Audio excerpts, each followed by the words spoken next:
وعلیکم ورحمۃ اللہ وبرکاتہ۔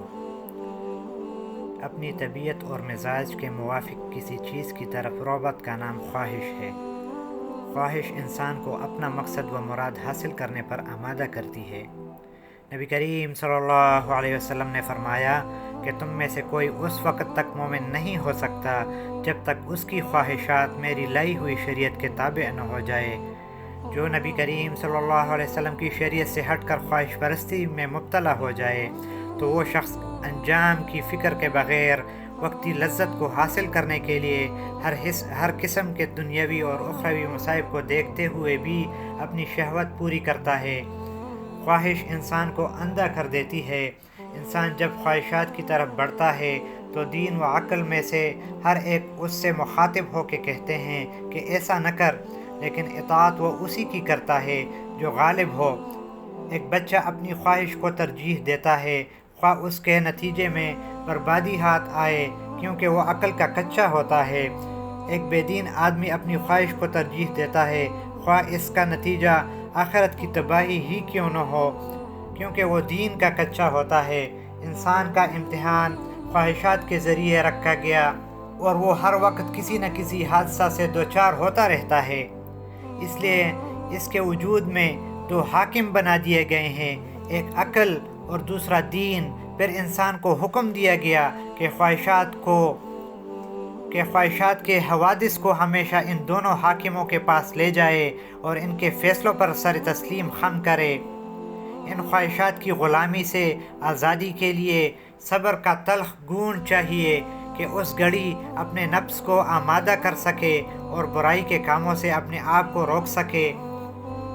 برے انجام کو سامنے رکھے کہ خواہشات کی لذت ختم ہونے والی ہے اور محدود ہے، اس کا انجام برا اور سزائے سخت ہیں۔ اپنے مقام اور مرتبے کو سوچ کر فیصلہ کرے کہ اگر یہ کام کروں گا تو معاشرے اور خاندان میں کی عزت ہوگی۔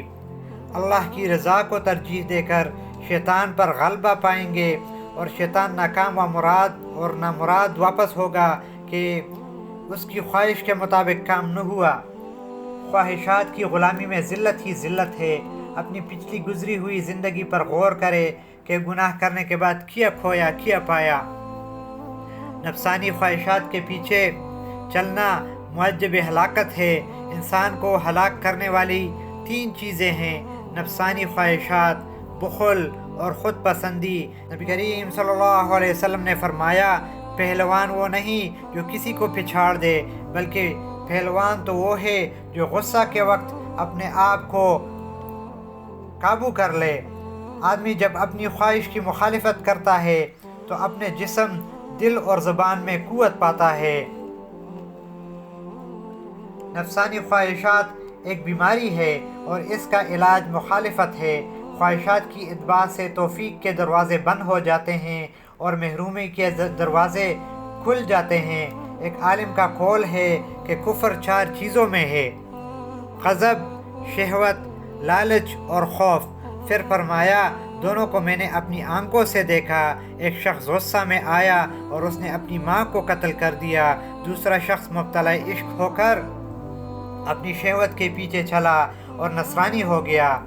جو نفسانی خواہشات کے پیچھے چلتا ہے اس کی قبر تنگ ہو جاتی ہے۔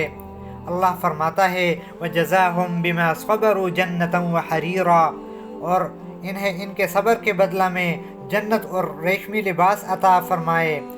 چونکہ صبر ہی نفسانی خواہشات کو روکنے کا نام ہے تو یہ اس کا بدلہ ہے۔ قیامت کے دن اللہ تعالیٰ تمام انسانوں کو ایک ہموار زمین پر اکٹھا فرمائے گا تو ایک پکارنے والا پکارے گا۔ آج محشر والوں کو معلوم ہو جائے گا کہ عزت والا کون ہے۔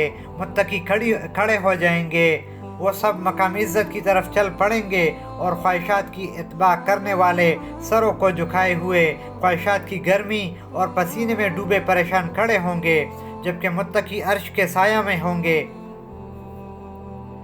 عرش الہی کے وہ 7 خوش نصیب ہی وہ لوگ ہیں جنہوں نے اپنی نفسانی خواہشات کی اتباع نہ کی۔ حاکم کو حکومت ملی مگر عدل سے کام لیا۔ جوان نے خواہشات کی مخالفت کی اور اپنی جوانی عبادت الہی میں گزاری۔ دنیا کی لذتوں سے آشنا مسلمان نے اپنا دل مسجد سے لگایا اور خواہشات کے پیچھے نہیں چلا۔ ایک صدقہ کرنے والے نے چھپا کے صدقہ کیا، ایک مرد نے خواہشات کے ہوتے ہوئے اللہ سے ڈر کر خوبصورت عورت سے بدکاری نہ کی، ایک مسلمان نے خواہشات کی مخالفت کر کے تنہائی میں اللہ کو یاد کیا اور خوف خدا سے آنسو بہائے۔ اللہ سے دعا ہے کہ اللہ ہمیں بھی اور ہمارے گھر کے افراد، دوست و احباب اور سب مسلمانوں کو نفسانی خواہشات سے بچائے اور سنت نبوی پر چلائے۔ آمین۔ السلام علیکم ورحمۃ اللہ وبرکاتہ۔